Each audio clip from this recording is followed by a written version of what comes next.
বন্ধুরা দেখো আমি আটাটাকে কিন্তু নিয়ে নিলাম। দেখো আটাটাকে এইভাবে আমি করে নেব। কিন্তু চাইলে কিন্তু তোমরা ওই রুটি ভাজা, রুটি যেটা করি আমরা গোল বেলন থাকে ওটাই করা যায়। তো দেখো আমি আর ওটাতে করছি না, আমি কিন্তু শর্টকাটে করব অল্প টাইমের মধ্যে। তার জন্য দেখো আমি হাতে করছি। তো দেখো গোল করে দিলাম সুন্দর করে একদম। তো আমি একটু হালকা করে এই যে দেখো গুঁড়ি নিয়ে নিচ্ছি, কেননা হাতে যাতে না লাগে তার জন্য। দেখো এখন এইভাবে কিন্তু এইভাবে গোলটা সুন্দর করে করতে হবে।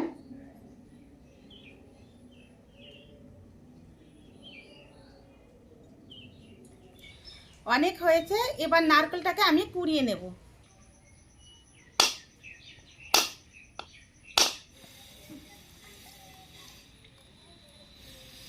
দেখো আমি একটা মাটির থালা নিয়ে নিয়েছি, আমি এখন নারকেলটাকে কুড়িয়ে নেব।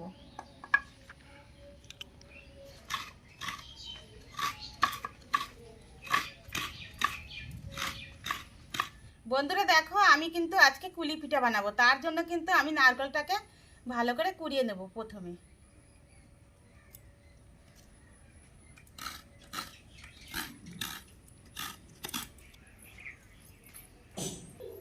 বন্ধুরা দেখো আমি কুলি পিঠা করবো, তো তার জন্য কিন্তু আমি পুরটাকে করে নেবো আগে। দেখো সবার প্রথমে কিন্তু আমি কড়াইটা দিয়ে দিয়েছি।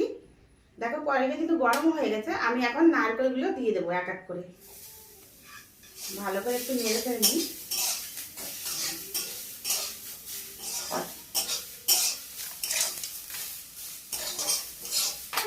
নারকেলটা কিন্তু একটু লাল লাল হয়ে গেছে, দেখো লাল লাল হয়ে গেছে।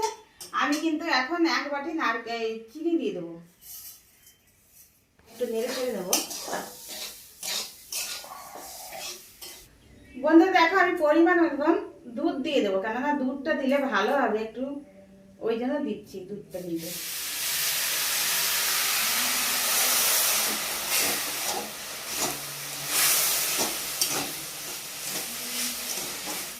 একদম আঠার মতন হয়ে গেছে, কেননা হয়ে গেছে। আমি এখন তুলে নেবো, কিন্তু একটা ঢাকনা নিয়ে নিচ্ছি।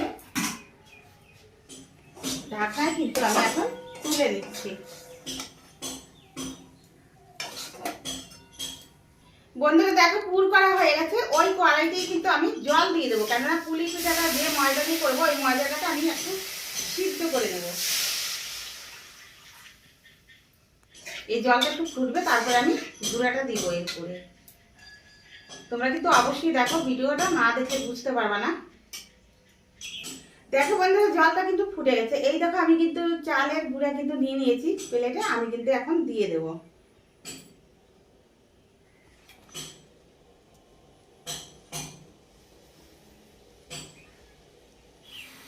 দেখো কি সুন্দর কিন্তু আমি ফুটিয়ে জল ফুটিয়ে কিন্তু আটাটাকে আমি একদম সিদ্ধ করে দিলাম। একটা থাল নিয়ে নেব, থালাতে কিন্তু ভালো করে উঠিয়ে নেব।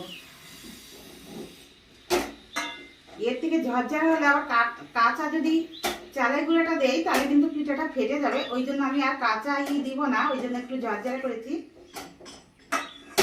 দেখো হয়ে গেল, কি সুন্দর করা হয়ে গেল। কিন্তু আমি এদিকে একটু মোটা রেখেছি, কেননা ওই পুরটাকে দেবো, দেওয়ার পর বন্ধ করে কিন্তু একটু ডিজাইন হবে তার জন্য। দেখো আমি দেখো এই যে পুর, এই পুরটা কিন্তু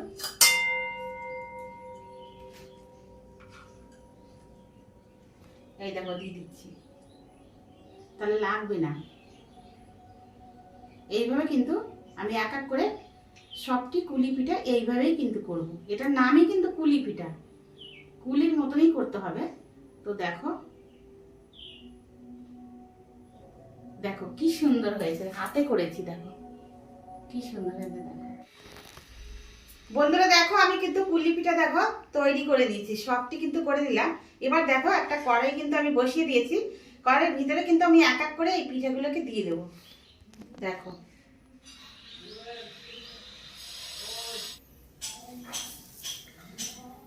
বন্ধুরা দেখো আমি কুলি পিঠাগুলো কিন্তু এক এক করে সব দিয়ে দিলাম, একদম পরিষ্কার কড়াইতে দিয়ে দিয়েছি।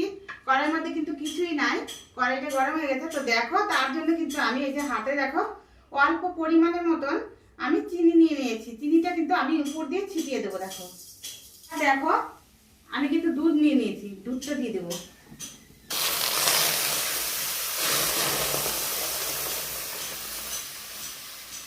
এবার কিন্তু আমি এই যে ঢাকনা দেখো হাতে নিয়ে নিয়েছি, ঢাকনা দিয়ে ঢেকে রাখবো, কেননা পুলি পিঠাটা সিদ্ধ হবে, দুধ দিয়ে পুলি পিঠা সিদ্ধ হবে, তার জন্য আমি ঢাকনা দিয়ে ঢেকে রাখলাম।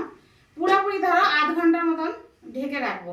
আর আমি একদম গ্যাসের উপর কিন্তু অন করে দিয়েছি, ঘন্টার মতো ঢেকে রেখেছিলাম। দেখো কি সুন্দর হয়েছে, ঢাকনা তুলে নিই। দেখো লাল লাল হয়ে গেছে, পিঠাটাও কিন্তু লাল লাল হয়ে গেছে। তো আমি এখন এই থালাতে কিন্তু তুলে নেব। তো তোমরা যদি আমার মতন করে, অনেকে কিন্তু জল দিয়ে সিদ্ধ করে এই পিঠাটাকে, কিন্তু জল দিয়ে সিদ্ধ করলে কিন্তু পিঠাটা টেস্টি হয় না, আর তেল দিয়ে ভাজলে কিন্তু গ্যাসের আর শেষ নাই। ওই জন্য আমি কিন্তু এই দুধ দিয়ে করে দিলাম। দুধ দিয়ে যদি করো তাহলে একদম সহজে হয়ে যাবে, অল্প সময়ের মধ্যে করতে পারবে, আর খেতে কিন্তু একদম জিভ দিয়ে একদম লেগে থাকবে কিন্তু টেস্টিটা। তো চলো আমার মতন করে কিন্তু তোমরা বাড়িতে খেয়ে অবশ্যই কিন্তু আমাকে বলবে যে কেমন হয়েছে খেতে। দেখো কি সুন্দর।